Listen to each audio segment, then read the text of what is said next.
Woohoo!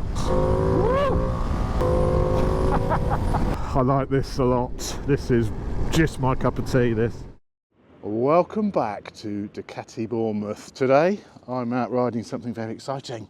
It's the new Panigale V2S. Now this bike's caused a bit of a stir, a bit of an uproar because it's called a V2 Panigale. Obviously it's compared straight away to its older, more powerful brother or previous gen of this bike.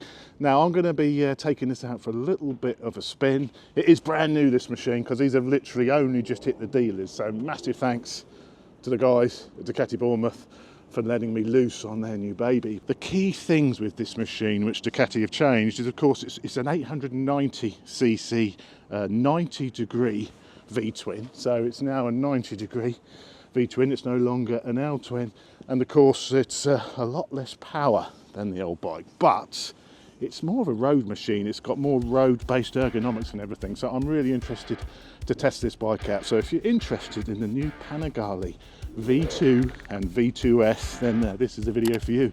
So strap yourselves in, make yourself comfortable, grab yourself a beverage and chopsy. Roll the intro.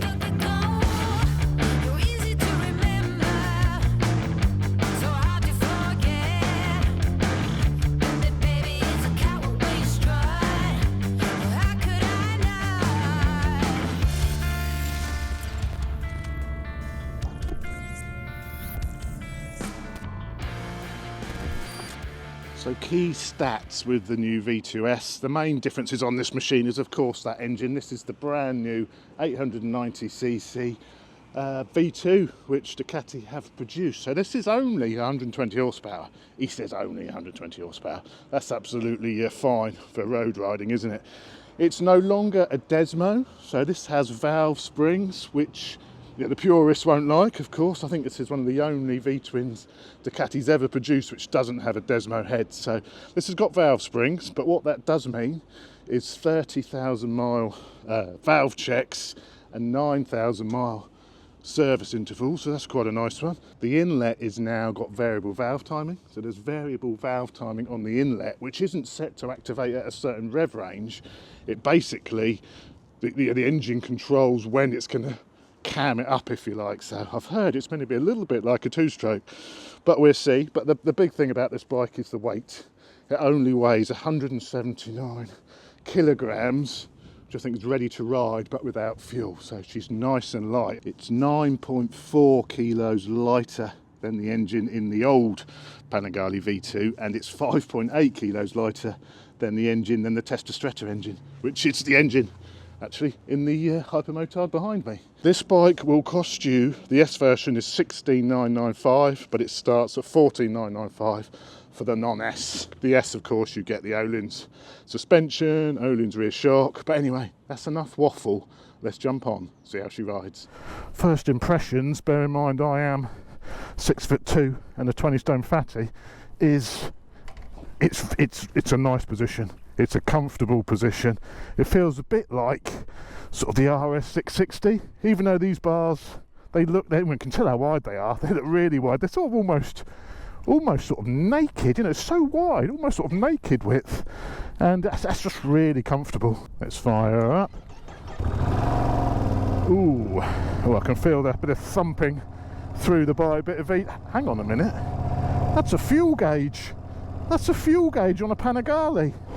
Now I've got to take it a little bit steady today because it is very cold. It's only about 4 degrees. The bike says it's 8 degrees. That's because it's been sat idling for the last 2 minutes.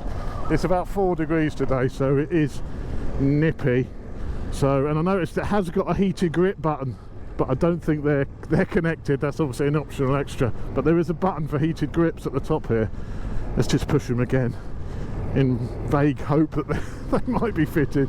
Right, let's give it a little bit of a tickle up here. Wow, there's loads of initial grunt. Absolutely loads of grunt. There's masses of pickup. I think what Ducati have said is something like 70% of the torque is available from 3,000 revs. And that is really punchy, incredibly punchy. I'm 6'2", I don't feel cramped on this. I can feel the tail just touching my arse, so there's not a massive amount of room in the seat. to move back and forward. I don't think it's got the room as, say, the Panigale V4 to move around on, and if I had to get into a tuck, I would certainly struggle to get into a tuck a little bit. But the peg position feel really low. It feels a bit like a naked, to be honest. It feels a bit like a Tuono or something, the peg position. Really not too high, and the bars are just lovely. They're at that perfect height, whereby you've got a little bit weight over the front, you know, you're leaning over it a little bit. I like the fact that they're so wide as well. I really like that. You can really muscle it around easily. Not that you have to with a bike that weighs just 179 kilos. Bit of cornerage, taking it a bit steady.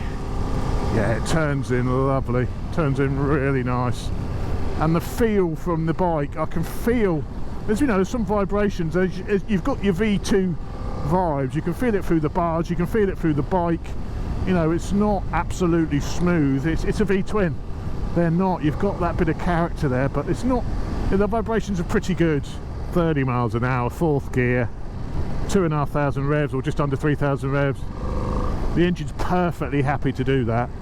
It's not clanky, you know, it's not rattling your teeth out, it's not fighting you on the throttle. The fueling, even in sport mode, at lower rev ranges, is really nice. Very well fueled. Wow, so much grunt. There's quite a lot of suspension. It's definitely, I've noticed there's quite a lot of fork dive there when I went on the brakes hard. So I think the suspension is definitely set in comfort, you know. It's not really hard, it's gliding over the tarmac, and I'm not getting everything back through the tarmac. So I think they've set this whole bike up to be a comfortable road bike. Yeah, and even the way the suspension is dialed, it feels plush, but, you know, not overly hard. I can't feel everything. I can feel enough. I'd say it's pretty much perfect for what you want as a road bike. I think if you're going to take it on track, you're probably going to have to wind a fair bit of preload into the fork, because there is a bit of dive. The brakes are not as sharp as some other Ducatis I've ridden, but, you know, there's plenty of power there. And this, remember, this bike's got something like 15 miles on it, 20 miles on it, so the brakes will still be bedding in a little bit. You don't have to chase the revs, you know, there's enough grunt at the bottom to make it a really nice road bike without having to just chase the power all the time. And I think it is quite revvy, so I think when we do, well, we won't give it too much because it is brand new, so I've got to be careful. I can't exploit the upper end of the rev range. I'll have to come back once it's run in to give it a real thrashing. But first impressions is that motor is beautiful. Quick shifter seems nice, blipper seems pretty faultless. I mean, sometimes V-twins can be a little bit ropey on the quick shifter blipper, but this seems really nice at the lower rev ranges. Let's be careful here because it is only about 4 degrees. I'm going to filthy it up now. Sorry, Ducati Bournemouth, sorry. You can move around, you can hang off, just like you can on a proper sports bike. But even with this bar position, I feel like I can hang off it. I can move my arse cheeks across without having too much weight actually on my arse. The bike gives a lot of confidence to push it on, you know, even though it is only 4 degrees. You can really muscle it around, even at higher speed, because it's so light and you've got these big, almost naked bars. You can really push on the bars and it changes direction so fast. Right, let's give it a little bit of... Oh, it's got loads of go. Absolutely bags of go. I don't think you'd feel like you need more power on the road. I really don't feel like you're going to need more power than this. It's the way it delivers that power is what's impressive. It's really punchy. It feels much more punchy than the old Testastretta. Like the Hypermotard does not feel as punchy as that. It may be less capacity, but the engine's so light and the bike's so light. It's a shame the rider's not so light, but I can really tell this is a light machine. And I love this riding position. I'm a bit too old for sports bikes, but this just feels beautiful. I think I could ride this all day. It's a cross between the Panigale and the Super Sport. It is literally a cross between the Panigale and the Supersport is how I describe it. Oh dear, someone's had a whoopsie. The noise, the induction roar, sounds really good. It's really angry, snarly, you can probably hear it. Unmistakably a V-twin, that real V-twin growl. Very growly, bit of a growler. I do love an angry growler. Oh, I like this a lot. This is just my cup of tea, this. I did consider one of them. Well, I considered the Street Fighter version as an alternate bike to the Hornet SP I've just bought. You know, this is great, and the Street Fighter is going to be really good as well, isn't it? But I'm not sure I'd go for this. I will be riding the Street Fighter as soon as Ducati Bournemouth have them. But I find this is so comfortable that I'm not sure I'd go for a Street Fighter, because this is perfectly acceptable as a road bike. I mean, if you're going to go down to the south of France on it, I guess you still may find it a little bit cramped, but for a sports bike it's lovely. The fuel gauge is a nice little addition, isn't it? Finally a Panigale with a fuel gauge. I don't know why the V4 Panigale doesn't have a fuel gauge, but this one has a fuel gauge. Because it's a road bike, it's got a 15 litre fuel tank, so the fuel tank is actually 2 litres smaller than the old V2 Panigale, but of course it doesn't use as much fuel. So they still reckon about 170 miles range out of the 15 litre tank. So not only have you got a fuel gauge, you've got outside air temperature, engine temperature, the time. Blimey. Am I sure this is a Ducati I'm riding? Let's have a little bit of a closer look at the details.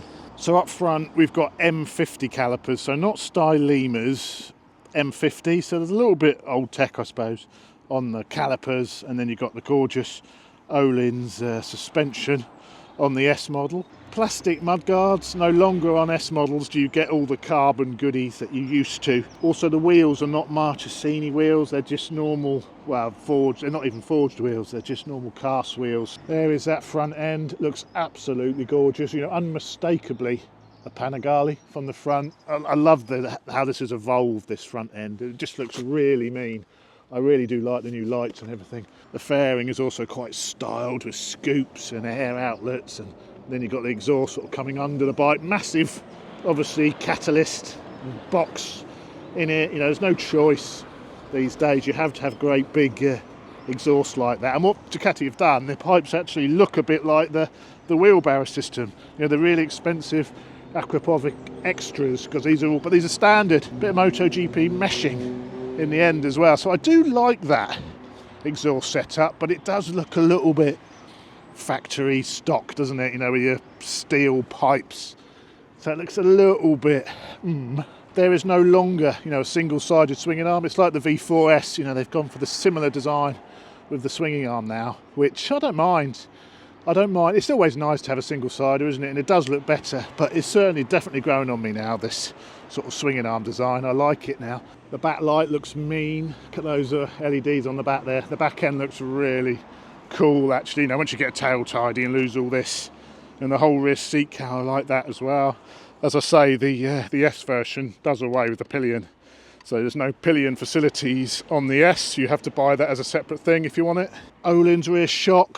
One thing to mention on this is directly mounted to the swinging arm, so there's no linkage in between. One thing I love with Ducatis is even the attention to detail stretches to like the side stand. The side stands are beautiful on them, like a work of art, the side stands, whereas most manufacturers just chuck on a bit of pig iron. Top yoke. It's very cast looking, but it looks fine, doesn't it? It looks absolutely fine. And the bars are sort of above the yoke slit, almost sort of straight. It's almost got straight bars on it, and incredibly wide, the bars, but that gives you a really nice riding position. The switch gear looks a little bit cheap, if I'm honest. You've got your cruise control here, look, but it's got a little bit of a plasticky finish to it, and that button's got a bit of movement in it. But there we go, the Panigale V2S. What a beautiful looking bike. Come on, work, damn you. Let's give it a little bit of Wellington. Come on, lifts the front up. The front is really light. Woohoo! Third gear. We won't load it up too much, But third gear at 30 miles an hour, that's 60. Woo! It really pulls. The drive's amazing, and I'm 20 stone. With a lighter Pilot, it would be even more impressive. Yeah, there's enough feedback from the road to let you know what the tarmac's doing. I say it's not, you know, it's set more on the side of comfort than sportiness, I'd say, which is what you really want, isn't it? You don't want your fittings rattled out if this is a road machine, but it gives enough feedback to be a really good balance of performance versus comfort. And I think, well, this is what this bike is all about, that balance of performance versus comfort for a road machine. And I think Ducati have absolutely nailed that. I wasn't going to do quite as long a ride as this, but I'm taking this on all my favourite roads because I'm really enjoying this. Oh, I should have waited for this before I bought my Hornet. The problem is the Hornet's 10 grand, this is 15 just for the base one, and then do you want the base one, it's like another couple of grand, and you've got all the O-lins and everything, and then you're into needing to spend £17,000, and then you're talking, you know, £7,000 more than the Hornet. Is it worth £7,000 more than the Hornet? I don't know, it's hard to say because I haven't even ridden my SP on the road yet. But I can tell you this is a lot of fun, and if you're not quite ready to give up your sports bikes yet, I think this is a great sort of compromise between sports bike and naked, you know, sort of that middle ground.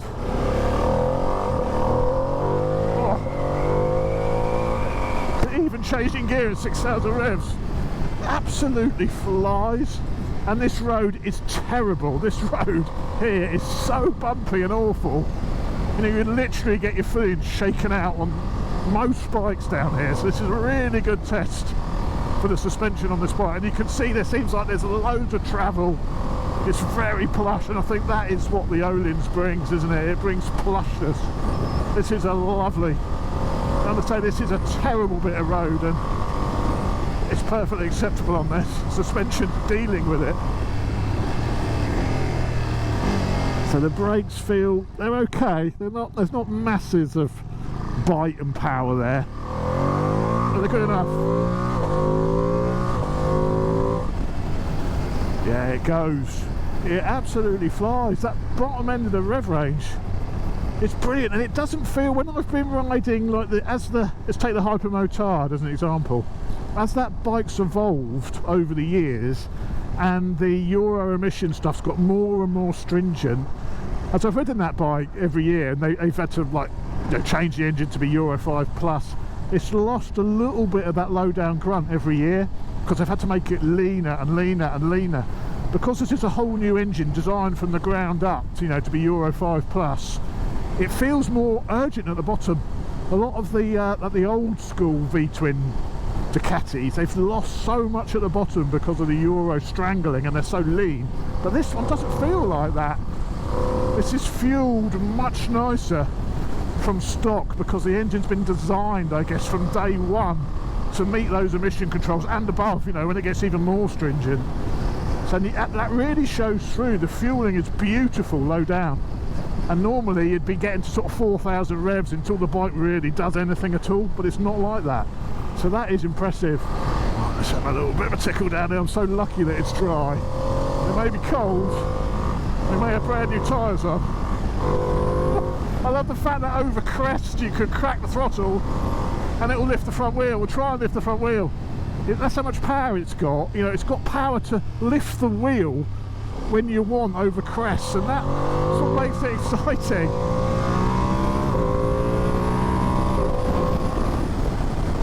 Oh, it's good. This is good. This is really good. And I feel like I'm in a full sports bike riding position with it, but I'm not. But I feel like I'm Marc Marquez. Trying to lift the front, and the wheelie controls all turned on and everything. Oh, she's gorgeous. Faster corners. Woo! Hang the leg. Bit of weight shifted to avoid putting too much lean angle in.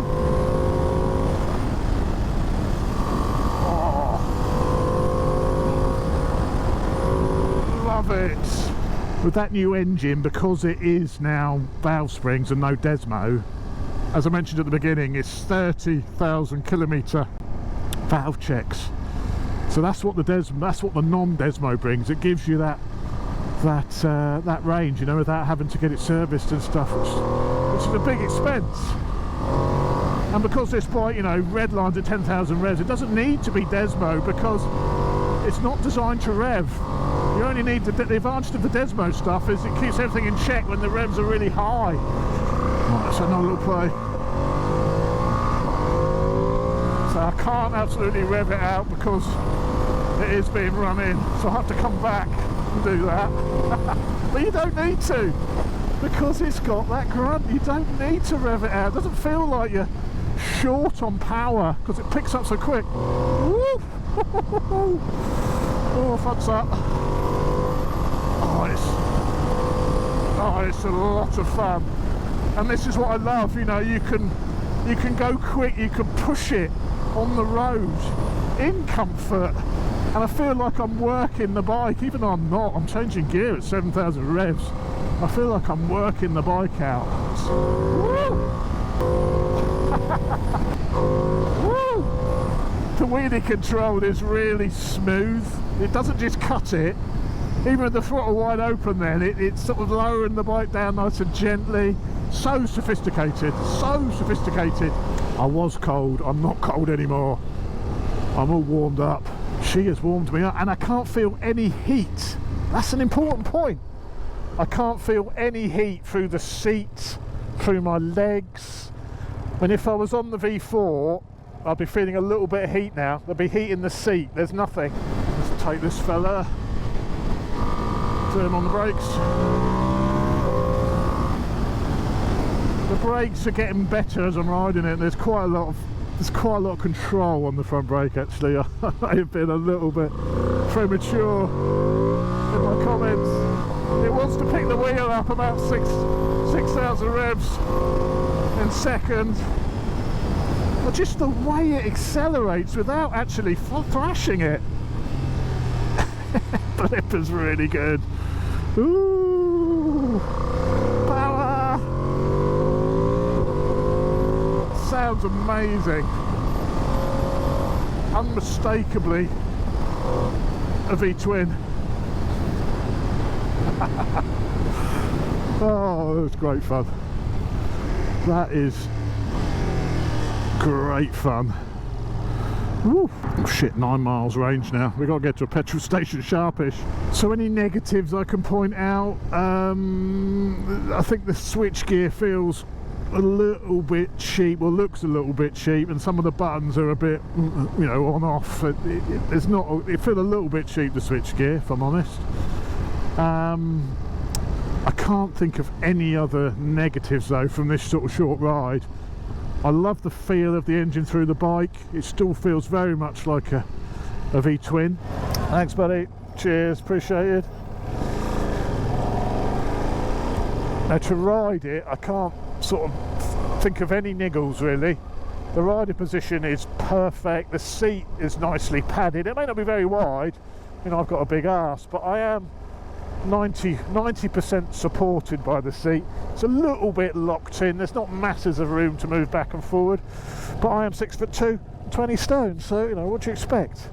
And I think it is quite a small bike, you know, to look at. It's quite a small compact machine, which a lot, you know, most of these little middleweight sports bikes are, aren't they? You know, they're never big bikes, so it's a little bit small physically, but even at 6'2", I don't feel cramped riding it, apart from being slightly locked into the seat.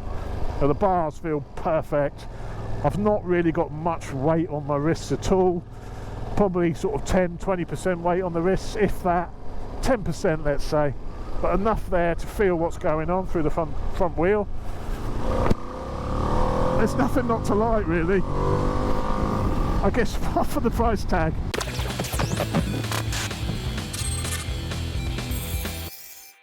So the Ducati Panigale V2S 2025 version, I'm impressed. I thought it would be good. I mean, Ducatis don't normally release many dogs, do they? But it's a bit of a change of direction, and I completely get it, and I think it's a great idea to have a bike a bit more geared up for being a road machine. And yeah, they've done a wonderful job. The highlights for me, the suspension is perfect, the throttle response is perfect, the pickup is perfect. You know, 120 horsepower, 93 newton meters of torque. Now, it doesn't sound great when the previous version of this bike made 155 horsepower. But remember, this whole bike is something like 17 kilos lighter than the old V2. Yeah, and it's not, you know, that doesn't make up for the 35 horsepower deficiency. But what it has got is loads of grunt, loads of drive. The old V2 Panigale was a lot flatter at the bottom, and then it took off at the upper rev ranges and was absolutely flew. Whereas this is better for the road because it's got more drive, and because it's light, it changes direction brilliantly. Like I say, I think they may have made a bit of a marketing blunder calling this the Panigale V2, when really maybe it should have been called the Panigale SS or something like that, because it wouldn't be drawing those comparisons then. Oh, we got another right-hander at the seat, hang off. Get over the right of the bike. You know, this is what you want for a road bike. You want a bit of comfort, don't you? Especially my age, 53, I want a bit of comfort, but this is a perfect setup, you know, to give you comfort, and you've still got that sporty edge. You've still got enough weight over the front wheel. Look at the pickup when you go on the throttle. Oh, this bike is brilliant. It's brilliant that Ducati have built this. They've built a decent road sports bike at last, with a fuel gauge and cruise control and all of that stuff. Woohoo! Comfortable suspension which still performs. Yeah, this is impressive, and I can't wait to try the Street Fighter version. But I'm not sure I'd even go for the Street Fighter now, because this is comfortable enough. But we will see. As soon as the Street Fighter's out, and Ducati Bournemouth have got one, I'll be riding the new Street Fighter as well. So I don't know when that's due to arrive, but I think it's pretty soon. So yeah, if you want to subscribe for see a bit of Street Fighter action as well, hit that subscribe button. Hey, hit that subscribe button anyway, you know. If you fancy hitting that subscribe button, don't let me stop you, you know, just hit it, just go for it. Just press it. Go on, press it, there you, press it, there you, go on. You won't be disappointed, I promise. Thank you, sir. And thank you for pushing the subscribe. If you haven't pushed it, get on with it. Give it a push. Woo! Wow, that mid-range. It keeps pulling. It keeps pulling. I'm going to have to come back when she's fully run in. Just a pheasant. And give it a good spanking. I suspect it's going to pull those revs right to the red line. Oh, I hope so. But it's exciting enough at the bottom end. Not alone the top end, the top echelon of rev range. Never has 120 horsepower felt so much fun on the road. So massive thanks to Ducati Bournemouth for letting me loose early on this machine before it's even run in. So massive thanks to the guys down there, that's really appreciated. So this is their demo bike. You want to ride the new V2, go on the website. I'll put a link to Ducati Bournemouth in the description of the video. Click directly on it, it'll take you directly to their website. Get in contact and book yourself in for a test ride on this. They've also got the new Multistrada V2, which I'm going to be riding the next couple of days. So there'll also be a first ride coming on the new Multi V2, and then when the Street Fighter V2 arrives, I'll be out on that as well early, also on the new V4S Street Fighter as well. I'll also be riding that early as well. If you want to catch all that Ducati content nice and early, hit that subscribe button. Go on, I dare you, if you haven't already. If you haven't, why haven't you? Hit it. Get subscribed.